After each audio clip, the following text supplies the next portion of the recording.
A emoção hoje é maior ainda do que todas as vezes que eu apresento o nosso programa Sintonia. Vocês podem estar percebendo que o cenário mudou. Pela primeira vez, o nosso Sintonia sai dos estúdios da All TV.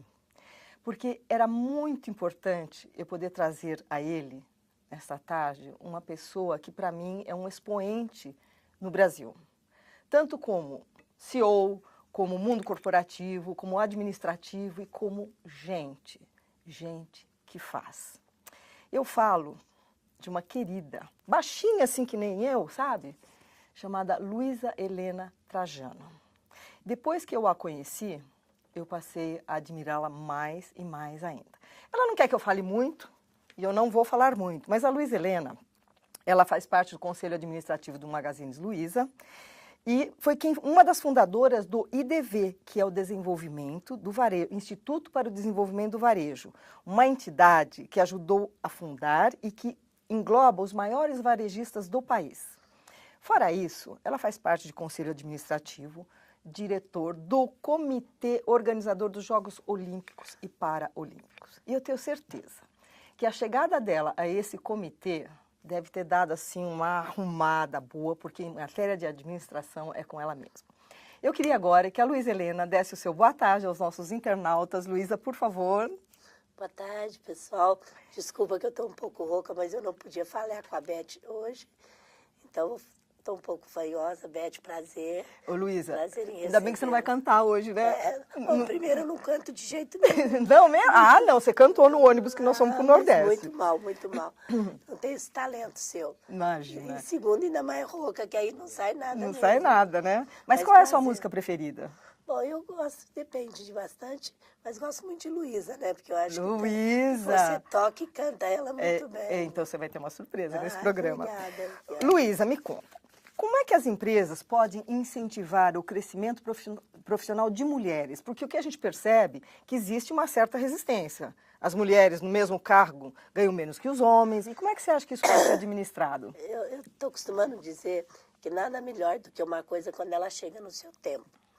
Então, assim, hoje, a forma de administrar diz que a cada 150 anos muda os paradigmas do mundo e automaticamente muda a forma, os conceitos de administração.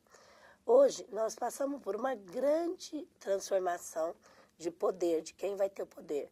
Então, de primeiro, quem tinha o poder era quem tinha dinheiro, quem tinha força física, depois é quem tinha dinheiro. Eu não estou falando que ter dinheiro não é bom, mas muitas vezes a pessoa tem dinheiro, vive muito bem, mas não tem o poder. Sim. E hoje o poder é daquele que tem conhecimento e faz acontecer.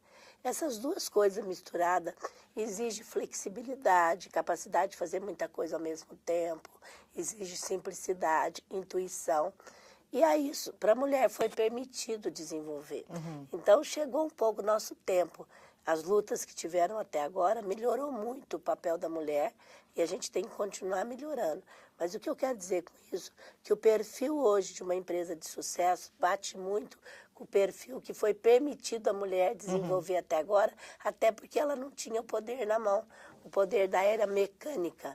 Hoje é uma era muito mais orgânica e nós somos criados muito mais para essa era orgânica do que para a era mecânica. Então, primeiro, as empresas e qualquer lugar precisa dessa diversidade e é importante. E cada dia mais a gente fica sabendo disso e quem não coloca, daí um pouquinho coloca porque sabe que é importante. Então chegou. Agora, fora isso, a gente ainda tem muitas conquistas, que é a conquista, primeiro, pessoal, da gente acreditar que hoje pode chegar lá, né? Pode chegar lá. Segundo, da culpa que carrega de filho. Muitas vezes a executiva chega num ponto, ela prefere não ter cargos mais elevados para não abrir mão. Para não terceirizar a criação dos filhos. Que também é um papel muito importante. Mas, e principalmente, ainda nós temos a conquista de ter mais mulheres em topo, mais mulheres ganhando do que os homens ganham. Mas é uma conquista, é uma luta. Não vem assim de bandeja, né, Lu? E a gente tem tentado lutar contra isso. Contra a luta da violência da mulher, que é muito grande ainda em todos os sentidos. Temos tido exemplos disso, né? Exemplos, a gente vê, de repente, um caso no jornal. Mas eu que acompanho a delegacia de mulher, a gente vê muito mais casos, a cada 10 minutos acontece isso. Nós vamos falar desse tema da violência já. Eu queria dar dois exemplos disso que você está falando sobre a mulher chegar lá. E você comunga comigo porque convive com a gente. Uma delas é a Sônia Hess. Quando ela chegou na Dudalina, o que ela fez? A Sônia, transformou, né? A Sônia, eu brinco que ela é a melhor gestora que eu conheço. Não é? Porque no meio de 15 irmãos, 11 homens, ela conseguiu ser presidente. E fazer o que fez. Não, né? primeiro ela conseguiu ser. Eu acho que é uma vitória. E segundo, é a competência dela. Mas para mim o maior desafio dela foi no meio de 11 vencer os próprios irmãos, né? Não é nem vencer, é conseguir ser chegar. Presidente no meio de 11 homens, né? Então aqui nosso abraço para a Sônia, né? A Sônia, eu sou fã, eu digo que ela é a melhor gestora que eu conheço. E nós conhecemos uma outra muito boa também, que é a Alcione Albanese, né? A Alcione também, ela não tem preço, né, o que ela faz. Ela é dona desse prédio aqui que nós temos. Ah, é? É. A Alcione, eu sempre incentivei ela primeiro a ganhar um prêmio como gestora. Ela trouxe a primeira fábrica de LED, de lâmpada para o Brasil. Ela já foi 70 vezes para a China, depois ela vendeu a participação, ficou com pouca participação na empresa. Então, assim, ela tem uma gestão impressionante. Aí, o ano passado, eu incentivei muito ela a ganhar um prêmio da Cláudia como mulher de negócio, porque ela queria ganhar só como gestora social. Entendi. Eu falei, Alcione, primeiro fecha esse ciclo de gestora empresarial. E agora ela tem uma gestão social impressionante. Eu costumo dizer que você aprende, ela amarra todas as pontas, ela manda, só para vocês saberem, ela manda roupas, brinquedos, tudo para o sertão, mas ela não manda, não, ela passa por um processo de restauração. E ela manda família por família, o brinquedo é a idade. Ela tem um banco de dados. Está cadastrado um por um, né? Um banco de dados que a criança ganhou para não ganhar de novo. Então, assim, tem 5.000 voluntários que trabalham há anos com ela. Então, Alcione e Sônia são... Ó, eu tenho que fazer uma parte aqui. Vocês estão percebendo, nós estamos falando da Alcione Albanese, do Amigos do Bem, estamos falando da Sônia Hess, da Dudalina, e estou com a Luiza Helena Trajano, do Magazines Luiza. Percebam como eu estou muito bem rodeada de mulheres que podem e que fazem. Eu acho que se a gente se imbuir daquele sentimento de que nós temos esse poder de fazer as coisas bem feitas, de poder conquistar um espaço, não é para competir. Como é que é o lema do Mulheres do Brasil? A gente não é contra os homens, a gente é a favor das mulheres. A favor das mulheres. Nós vamos falar disso também. Muito bem, na sua opinião, as mulheres pensam dos negócios de maneira diferente ou você acha que a visão delas é idêntica? É diferente. Qual é? A forma dela lidar é mais focada, mais objetiva. Por outro lado, eu gosto muito da fusão do masculino com o feminino. Eu acho que quando a gente sabe fazer essa fusão, principalmente em negócio, é uma coisa muito legal. Verdade. No IDV só tem quase eu de mulher e a Fabiola. É diferente do Grupo Mulheres do Brasil. Certo. E é muito diferente. Eles dão uma coisa mais estruturada, mais esquematizada, e eu venho e dou as coisas mais focadas. Mas as duas coisas são muito importantes. Então, a mulher saber reconhecer o papel do homem e o homem saber reconhecer esses talentos complementares, mas diferentes. São muito E você diferentes. sente, por exemplo, nessa instituição, que você é uma das poucas mulheres, você sente muita resistência dos homens? Olha, Beth, eu não sinto, porque eu não acerro a competição com o masculino. Tá. Eu respeito que ele é bom. É lógico que tem hora que é mais pesado, mas eu respeito que ele é bom, então eu entro de aliada dele. Eu não entro. Você não entra batendo, chutando a porta, né? Como se diz, eu peço opinião, eu faço prevalecer quando a minha está mais certa, mas eu respeito muito. Então, em todo lugar, eu aprendi a conviver com a força. E eu tenho muito respeito à força masculina. Não é uma coisa que eu faço por jogo. Então, isso ajuda muito. Eu tenho amigos. É lógico, é mais difícil eu lidar num grupo só de homens do que eu estou na Mulheres do Brasil. É mesmo? Não é isso, a gente tem o mesmo canal. A gente, quando resolve se entender, nós temos o mesmo canal. O homem tem um canal diferente do meu. Mas não é que é melhor ou pior, é diferente. Sim. Então, quando você lida com pessoas que transitam em canal diferente, você se exige mais, tem que ter mais cuidado. E tem que complementar, né? E não disputar, né? Então você tem que somar. E isso é mais difícil do que quando você está andando na mesma estrada. Perfeito. Então, e como foi a sua vida? Há quantos anos você se dedica ao mundo corporativo e como você teve que conciliar isso com a sua vida pessoal? Desde menina. Desde menina? Eu entrei com 12 anos nas férias, Depois, com 18 anos, eu já assumi compromisso, fui estudar à noite, faculdade. Olha, a minha mãe, sou filha única e tenho uma tia que é viva ainda, que fundou a empresa, que também não tem filhos, que eu tenho o nome dela. Por isso que chama Magazine Luiza, pelo causa teu nome? Não, por causa dela. Ah, ela se Mas chama... Magazines, é Magazine Luiza, É. e é o nome da sua tia. Da minha tia. E você é Luiz Helena também? Eu sou Luiza por causa dela também. Ah, que bacana. Então, assim, mas não por causa do Magazine, que nem, não tinha o Magazine quando eu nasci. Então, assim, a minha tia, a minha mãe tinha muita inteligência emocional. Então, quando eu tinha o primeiro filho, eu trabalhava sábado, porque eu trabalhava muito na loja de frango. Então, ela falava, minha filha, não tem receita. Você vai ter tem filhos, mulheres que trabalham fora, tem filhos ótimos, tem mulher que trabalha fora, tem filhos problemáticos. Tem mulher que fica em casa, tem filhos ótimos, tem mulher que fica em casa e tem filhos problemáticos. Essa informação é muito boa, porque a mulher se sente muito culpada, né? Ou se ela trabalha e deixa os filhos, ou se ela não trabalha e aí acaba ficando só de mãe. Mas ela sempre falava assim, bom senso e muito amor. A maior coisa que você tem é os filhos, mas não vai ter muita receita. Então, assim, eu nunca peguei culpa de filho. Porque filho te dá culpa até ter o filho deles. É verdade. Então, depois ele vê como é bom, né? Eu nunca peguei culpa porque eu falava... Também nunca teve expectativa de ser uma ótima mãe. Uma mãe espetacular.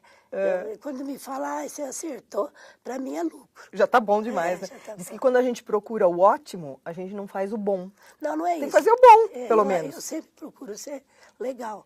Mas em filho eu tinha sempre consciência que eu não ia, que eu não ia acertar muito. Então, acho E quantos que filhos você teve? Três. 3 filhos? Um homem e 2 moças. E eles seguem a sua carreira ou cada um tomou seu próprio Meu rumo? filho segue, porque quis também. Trabalhou fora há muitos anos. Hoje ele está aqui na empresa Magazine. Tá. Minha filha é chefe de cozinha, dona do restaurante Brasil Augusto. E minha outra filha mora em Portugal. Muito bom. Então podemos dizer que você é uma mulher que na sua missão vem se realizando, né? Não, eu acho que o melhor, nas duas maior áreas. realização que você tem é quando você vê filho que eu brinco tocando na banda, que não vê a banda passar. E os meus filhos Que boa metáfora essa. Meus filhos tocam na banda, errando, acertando, fazendo, mas tem um propósito de vida. E você está vendo a banda passar. Não, eu estou tocando na banda. Você está tocando junto. Eu então, nunca vejo a banda agora passar. tocar, vamos falar de tocar em algo. Eu nunca vejo a banda passar. Você não vê, né? Tem um assunto que tem gente que torce o nariz, que é falar a respeito de cotas. Eu sei que isso pega, especialmente para homens. Qual é a sua opinião sobre cotas para mulheres? Posso tomar um pouquinho d'água? Claro, você está em casa, por favor. O que você quiser, a sua é sem gelo.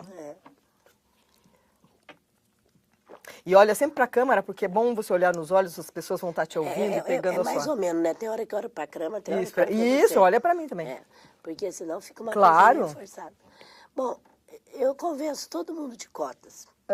Cota é um processo transitório para acertar uma desigualdade. Muito bom. Então, assim, é transitório.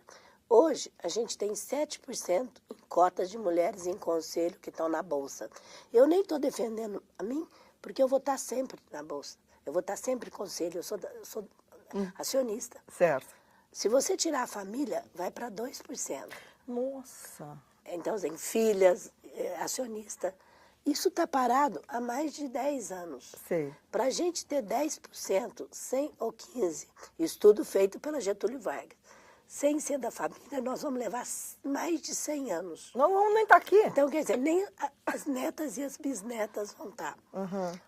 Mas tem que ser meritocracia, tem que ser isso. Se você não tem incentivo, você não é nada. Então, nós estamos pedindo cota para mulheres em conselhos de empresa listada, que em 2016 tenha 10%, até 2020, depois acaba a cota. Isso foi com pessoas deficientes. O Magazine Luiza era uma empresa entre as melhores empresas para se trabalhar. Ela nunca pensou no deficiente como ela pensou depois que veio cota. Sim. E aí a gente ficou com vergonha, levou seriamente. E hoje não precisa ter cota, porque o deficiente, no começo dá confusão, não tem gente para trabalhar, ninguém quer saber de nada. Hoje, num programa que nós temos de TV Luiza, Superação, os deficientes são as que mais ajudam no momento de crise. Porque eles já sofrem tanto, então eles falam... Já sabem como e se superam. Então, hoje o Magazine não precisaria de cota para ter deficiente. Mas naquele momento, apesar de ser a melhor empresa para se trabalhar, A cota ajudou muito. É um processo transitório. Agora, quem quiser esperar 100 anos para ver as filhas em conselho, tanto o homem que tem filha, né? Pois é. Porque o homem, quando ele inteira 60 e poucos anos, ele vai para conselho e fica, coloca seu conhecimento. E a mulher não é lembrada para ir para conselho. Se não tiver cota, ela não vai ser lembrada. Cota é um processo transitório. Eu não estou defendendo a minha, eu estou defendendo as executivas, minhas colegas, que vão inteirando 60 anos. Então, numa empresa de 10 pessoas, 2 pessoas, mulheres, com tudo que está na bolsa, é 160 mulheres só. É muito pouco. Vamos combinar que é muito pouco. Nós não temos 160 mulheres capacitadas. Você conhece várias que estão na Mulheres do Brasil. Nossa, citei aqui 3, né? Eu conheço várias. Então, assim, eu não conformo. É um processo transitório. Eu convenço qualquer homem, principalmente. E temos que olhar isso com amor, né? Não pode olhar com, nossa, o que é isso, não, cota? Existe um preconceito. O preconceito é muito grande. Até as mulheres mesmas têm preconceito. Fosse uma coisa, eu vou estar por obrigação. Ou vocês estão porque é importante, mostra trabalho, ou não vai estar de jeito nenhum. Quer dizer, não tem opção. Certo. Não vai estar de jeito nenhum, está parado, minha gente. E vai levar 100 anos para ter 15%. Só que, eu vou comentar aqui, que a Luísa Helena teve, assim, um estalo. E há 2 anos, ou 2 anos e meio? 2 anos. 2 anos e meio, ela criou um grupo chamado Mulheres do Brasil, que surgiu a ideia com 40 e hoje somos em quantas? Quase 1.500. Quase 1.500 mulheres. E num dos comitês desse Mulheres do Brasil existe o 80 em 8. Você quer contar o que é 80 em 8? Não, Mulheres do Brasil é um grupo apartidário. Em nome de Mulheres do Brasil, nós não podemos falar que somos a favor nem contra nada. Porque a gente quer tirar esse negócio esquerda-direita, sou a favor de um e contra o outro. Nós somos, então, alguns inegociáveis nossos. Nós somos apartidário. Ninguém pode escrever em nome de Mulheres do Brasil se é a favor ou contra nada. Como pessoa, a pessoa é democracia, tem o direito. A gente não somos contra os homens, mas somos a favor das mulheres. A gente prensa no Brasil como um todo. Faz mais de 2 anos que nós temos vários comitês. Eu já fui para o sertão, agora vai inteirar a 5ª vez, com médicos, com óculos, ensinando rendeiras. Dentistas. Então, assim, essa parte social. Mas já fomos também na parte de educação, fizemos um levantamento de educação, empreendedorismo, políticas públicas. Essa é importante. É muito importante. Então, nós temos vários comitês que há 2 anos nós estamos fazendo acontecer para conhecer o Brasil. E um importante que é o combate à violência da mulher. Então, assim, a gente está se unindo. Temos hoje uma casa Mulheres do Brasil. Temos cuidado com o dinheiro. Nós somos um partido apartidário, mas político. Nós queremos ter uma influência. Eu não acredito, Beth, que sem a sociedade civil assumir o país como seu, porque o Brasil é nosso, não é só dos políticos, nós vamos fazer a reforma política tão importante. Fazer a reforma política é unanimidade entre políticos da esquerda, políticos da direita, políticos do centro e a população. Só que os políticos, não é por mal, por eles estarem comprometidos com o partido, com o seu eleitor daquela região, eles jamais vão conseguir fazer a reforma política ideal para o Brasil. Então, o nosso objetivo é assumir, junto com outros... Um olhar amplo, né? Um olhar amplo. Estudando, você sabe que faz 2 anos que nós estamos estudando sistema, tem um grupo só estudando sistemas políticos, trazendo professores que não são envolvidos nem com um lado, nem com o outro, que conseguem ver o que um está fazendo bom o outro. E o outro grupo da cultura, o que eles estão conseguindo? Não, Bárbaro. Então, o grupo da cultura, agora a gente, pela primeira vez, a USP fez uma parceria com o poder privado. Mulheres do Brasil vai assumir a reforma do Museu Ipiranga. Estamos esperando os contratos acabarem, mas nós vamos assumir. Então, assim, nós estamos fazendo... Uma dos nossos negociados, não podemos sair candidata política. Não pode ter candidato no grupo, né? Você falou outro dia, né? Nós podemos ajudar e queremos ajudar as mulheres candidatas a serem melhores, pensarem no Brasil, um processo educativo. E as que estão lá, a gente mesmo foi no Congresso falar com as mulheres políticas por causa da violência contra a mulher. Ontem conseguiram aprovar uma lei de estrupo e nós estávamos lá em Brasília. Tinha 9 mulheres. Eu, à tarde, não pude ir para o Congresso, porque eu estava com o IDV, mas de manhã a gente estava. Então, assim, a gente acredita na força feminina, como a gente vai se juntar aos homens. Sozinho nós não vamos conseguir. Mas a gente começou esse movimento das mulheres. Eu participo de várias associações e posso dizer que o Grupo Mulheres do Brasil é o que está mais sedimentado numa proposta de ajuda num olhar pelo Brasil, para o povo do Brasil como um todo. Porque vocês estão abrangendo, nós, né? Porque eu faço parte, abrangendo vários tópicos, seja na saúde, na cultura, o que for. E fala para o nosso internauta se é possível fazer parte desse grupo, quem tem ideia de poder ajudar na sua área. Nós temos mulheres de todos os segmentos. E do Brasil inteiro, né? E do Brasil inteiro. Nós temos núcleo agora, o primeiro foi em Franca, nós vamos ter vários núcleos. E nós temos mulheres de quase todas as regiões do Brasil. Nós temos mulheres de todos os níveis sociais e de todas as classes sociais e de todas as profissões, dona de casa, florista, médicas, dentistas, CEO, muitas CEOs, e executivas, enfim, a gente não quer ter um grupo elitizado. Estamos trabalhando, sim, a igualdade racial também. E é isso. Nós estamos trabalhando muito, muito forte isso. E como é que faz parte? Tem que querer fazer. Tem que mandar um e-mail, depois você passa, Mulheres do Brasil. Não, vai sair. Vai sair, dizendo, eu quero participar do Mulheres do Brasil. Depois pode conhecer a nossa casa, que vai ter o endereço, onde você fica. Você engaja num comitê se você quiser ou não. Não. Mas você tem que cumprir os inegociáveis, que é em nome de Mulheres do Brasil, não falar de política, não assumir partido político. Sim. Nós não podemos ser a favor de impeachment ou contra impeachment, não podemos ser a favor, nós temos que ser a favor do Brasil.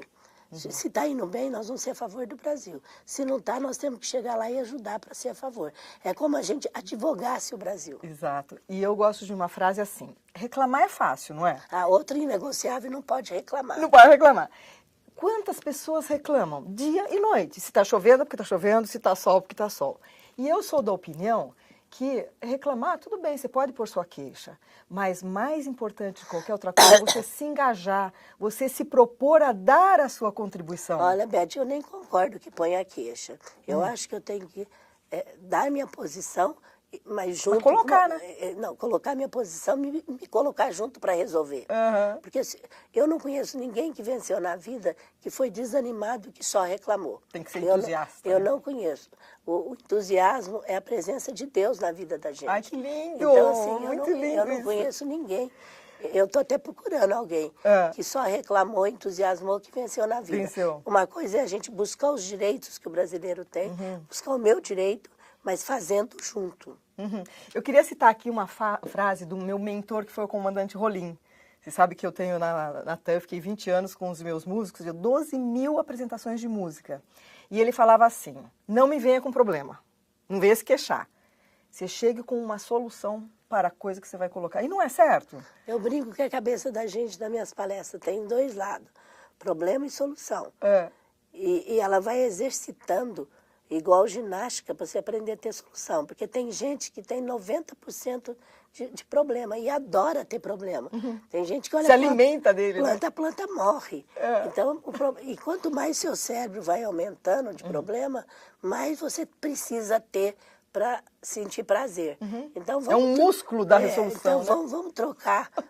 Lógico, você sempre vai ter. Vamos trocar pelo cérebro de solução. Eu vou chamar agora para um intervalo, mas antes disso, Luísa, eu trouxe para você hoje...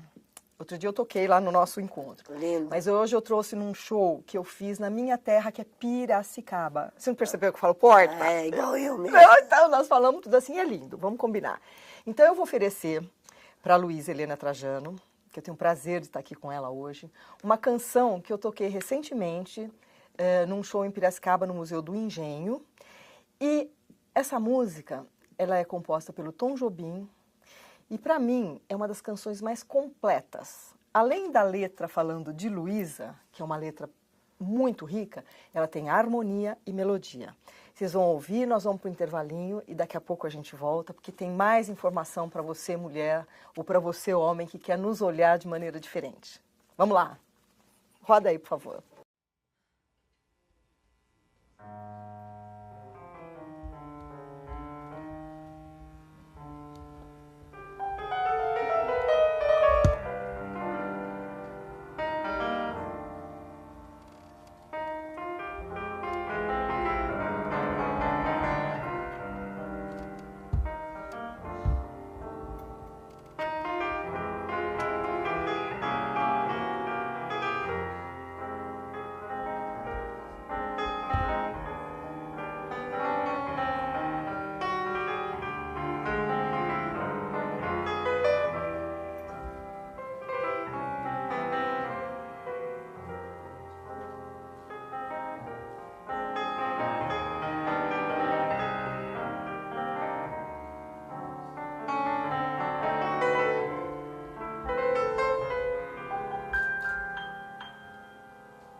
E cá estamos. Luísa, espero que você tenha gostado da canção que eu te ofereci. Muito linda. Não é bonito?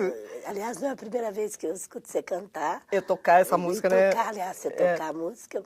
Muito obrigada, muito linda. Eu gostaria de fazer ao vivo, mas como não houve essa oportunidade, quem sabe um dia a gente faz um programa aqui com vocês com música ao vivo, né? Muito bom. A mulher, ela escolhe um caminho de executiva, ou não precisa ser executiva, chegar lá em cima, mas que queira trabalhar. Como é que ela pode trabalhar esse preconceito que pode existir contra ela, por ela ter que ganhar menos, por não confiar em que ela pode fazer algo melhor? Primeiro, ela não sentir preconceito dentro dela. Porque se ela sente, ela já entra fragilizada. E ela lutar, porque ela mesma fala, eu não posso, e não se sentir vítima. Sentir que nesse momento o papel dela é importante. E usar a estratégia, cada um que ela achar melhor. Eu gostei de você falar do entusiasmo, do otimismo, né? Porque hoje eu percebo que as empresas, eles não estão atrás de pessoas competentes, eles estão atrás de pessoas metacompetentes. Porque o competente é obrigação. Você vai num médico que você acha que não é competente? Não vai. Vocês vão num dentista que vocês não sabem se é competente ou não? Então, o que interessa? Você ter algo além para poder apresentar, né? Você trabalha aqui no processo seletivo, você tem um feeling com as pessoas ou você deixa tudo... Bom, eu não tenho mais, você não faz mais isso, né? A não ser com um nível mais alto. Mas eu tenho muita preocupação com seleção, porque treinamento não cobre uma seleção.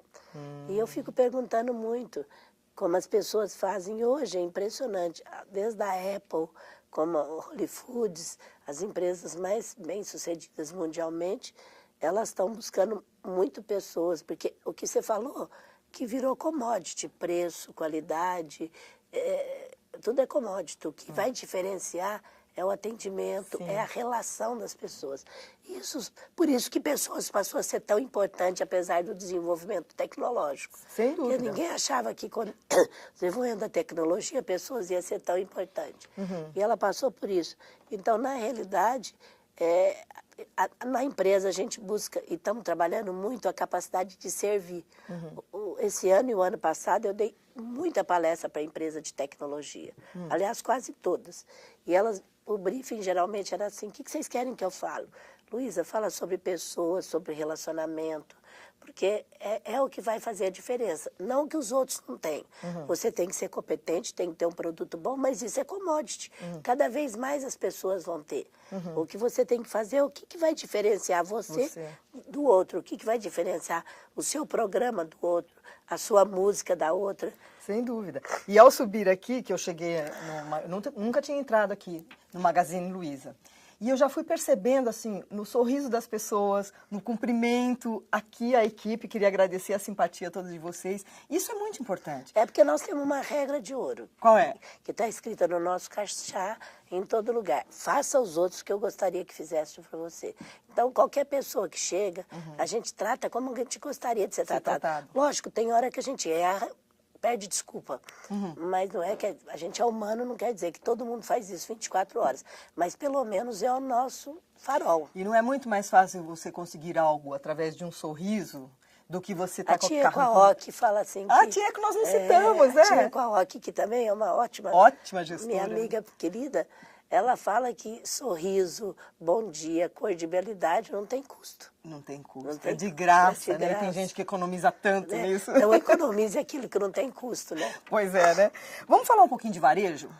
Como é que você está sentindo as tendências de hoje? Olha, a gente viveu uma década muito forte do varejo, os últimos 10 anos, e vivemos 2 anos agora que o varejo sofreu. Não, todo mundo sofreu. Acontece que o varejo é o primeiro a sofrer e é o primeiro a reagir também. Mas o varejo, o Brasil ainda tem um consumo, nós estamos construindo 24 milhões de casas para ter um nível de igualdade social. Imagina o que eu vou vender de geladeira, de televisão. Nossa, que beleza, né? Que as pessoas vão comprar ainda. Agora, o emprego e a renda e o crédito são os 3 pilares que compõem a economia de um país em desenvolvimento como que é o Brasil. Nós tivemos um nível de, infelizmente, desemprego que voltou para o índice muito alto, que a gente viveu em 2002. 11 milhões e 200. A gente, depois chegamos a ter 5 milhões, só de 4 milhões e pouco. Então nós voltamos. Uma renda que não caiu, mas ela também estabilizou. e a inflação existiu, então ela acabou caindo. E um crédito restrito, além do crédito estar restrito, os bancos restreem, as pessoas estão com medo de comprar, porque se o vizinho ficou desempregado... Pode ser para ele também, né? Ele. Mas o que o Magazine tem feito?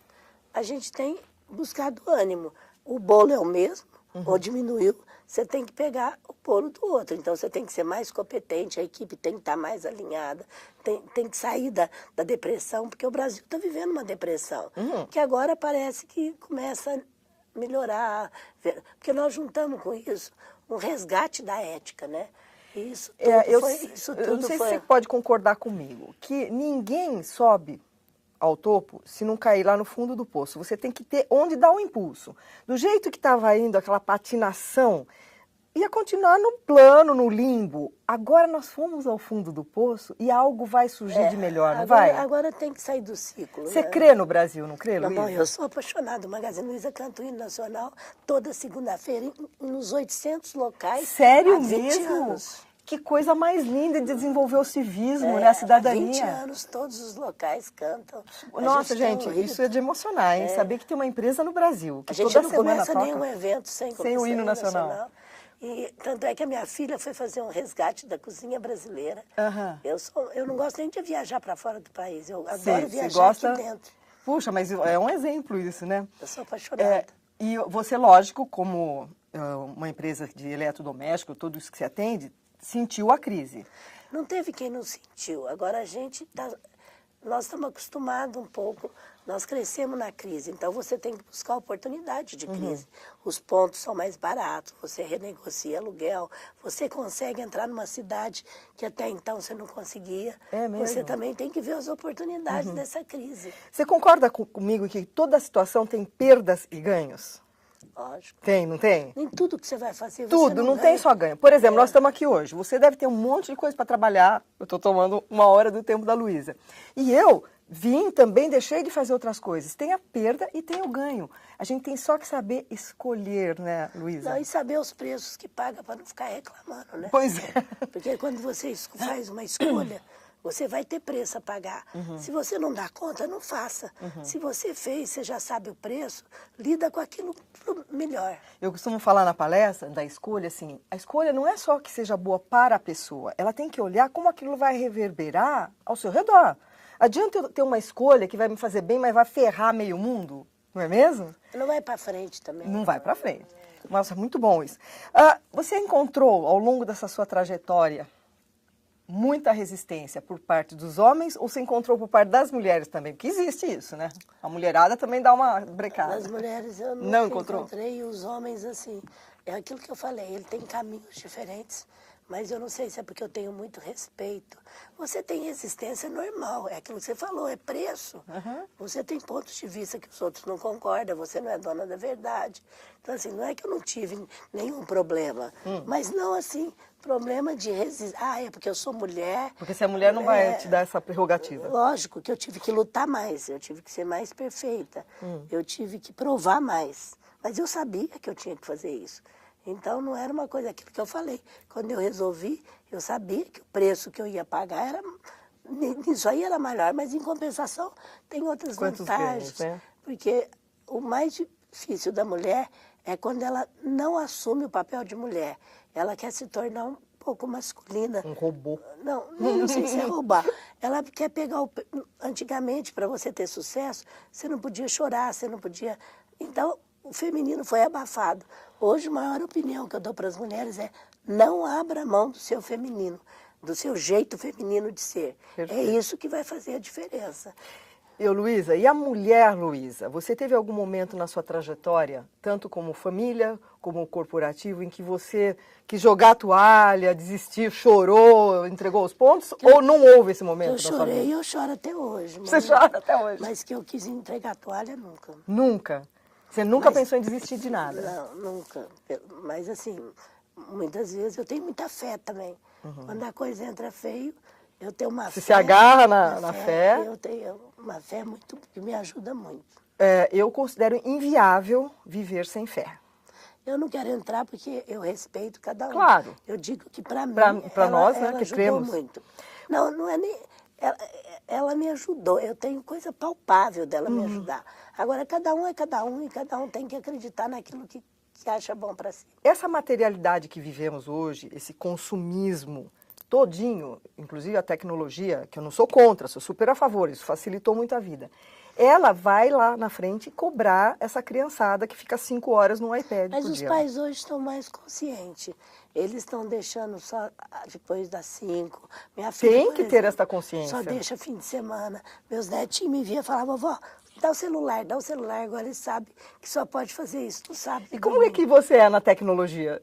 Olha, eu aprendi a desenvolver. Você mexe no computador? Mexo e eu conto uma história nas minhas palestras que eu uma vez perdi de 30 mil a 1.000 do meu netinho de 3 anos. É. Aí o mais velho chegou de 8 anos, eu falei, Pedro, perdi de 30 mil a 1.000, o que eu faço?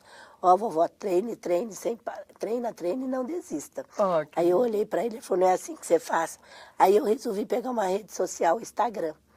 E resolvi, ninguém podia fazer para mim, eu faria sozinha. E se alguém fosse fazer, eu falava, não, deixa eu fazer. E não é que há 6 meses eu fui eleita entre as 10 executivas que deveria ser seguida pela Época Negócio no Brasil. Olha só. As primeiras fotos, minha filha falava, mãe, tá horrível. E eu falava, eu vou aprender. E há pouco tempo o Instagram homenageou nos Estados Unidos 20 mulheres que usam bem o Instagram. E resolveu homenagear no Brasil, com exposição de fotos, coquetel, e eu estou no meio das 20. Nossa, vamos bater palma para Luísa. Luísa. Não, eu conto isso para dizer bárbaro. para dizer que foi um esforço, diferente de eu coordenar um grupo de mulheres que eu tenho facilidade, lógico que me exige de eu trabalhar, mas mexer com tecnologia exigiu um esforço. Então eu brinco, se eu conseguir, todo mundo consegue. Treina todos os dias e não desista. Quando eu tinha 30 e poucos anos, tinha fax. Eu devia ter uns 30. até Lembra do porque- fax? é, Eu pensei assim, mas eu não vou ter que aprender a mexer com fax. Gente, não dá para você ficar alienada, né? Hoje, qualquer coisa Se você quiser precisa... ficar, se você quiser ter inovação, você tem que entrar na era digital. Tem que estar Não participando. tem nada. Ô, Luísa, eu sinto muito que o nosso tempo está se acabando. Eu queria até que você me desse uma oportunidade para a gente continuar esse bate-papo, porque tem muita coisa ainda que a gente poderia estar transmitindo às pessoas. Inclusive, nós vamos ver se esse vídeo vai ser publicado no Mulheres do Brasil, para as pessoas conhecerem mais um pouco de Luísa Helena Trajano. Antes da gente terminar, eu queria perguntar 2 coisas para você. Qual a mensagem que você quer deixar, não só para as mulheres, porque aqui tem tantos homens, a equipe aqui junto, que mensagem você deixaria e como você percebe a sua missão? Acho que uma coisa tem a ver com outra. A missão da gente muda também. Quando você vai ficando mais velha, já vai conseguindo as coisas, né? Tem a ver muito a isso. Primeiro, o Brasil, mais do que nunca, está precisando que a gente pare de reclamar dele e assume o papel de cidadão. Exato. No seu bairro, no seu quarteirão, na sua casa, não jogando papel fora, não jogando, não desperdiçando. Os nossos lixos ainda são muito grandes, não deixando luz, contribuindo com o seu bairro e com o seu estado e com tudo mais. Então, a mensagem... E hoje eu tenho uma missão muito grande de devolver para a sociedade tudo que eu pude conquistar. E eu acho que essa é a missão. Assuma o Brasil como seu, para de reclamar dele. Nós temos um país maravilhoso, é uma diversidade de cultura, uma diversidade de propósito, uma diversidade econômica maravilhosa. Nós temos vários países dentro de países. Então, eu estou clamando as pessoas para que assumam o país e desenvolvam seu espírito de cidadania. Um país para chamar de seu, né? Não, faça o país realmente... Não, ele é seu. Ele é seu, então. Lute por ele. É lógico, não adianta a gente ter uma coisa e não valorizar. Você valoriza a sua casa, a sua família, valoriza o seu país. O que eu percebo, assim, que a gente pode resumir, que ser grata pelo país que você tem, ser grata pelo povo brasileiro, que o povo brasileiro é bom, é maravilhoso, as nossas riquezas naturais, né? E eu vou deixar agora o nosso tchauzinho, me despedindo aqui da minha querida Luizinha. Posso te chamar de Luizinha? Eu vejo tanta gente te chamando de Luizinha. E esperar que você possa voltar para poder, assim, dar mais ânimo, mais entusiasmo às pessoas. Agradeço a sua audiência e estivemos aqui com Luísa Helena Trajano, do Magazine Luiza, que veio dar a sua contribuição muito além do que já tem feito pelo nosso país. Uma boa tarde e nos vemos na próxima quinta-feira. Tchau. Tchau, gente. Boa tarde.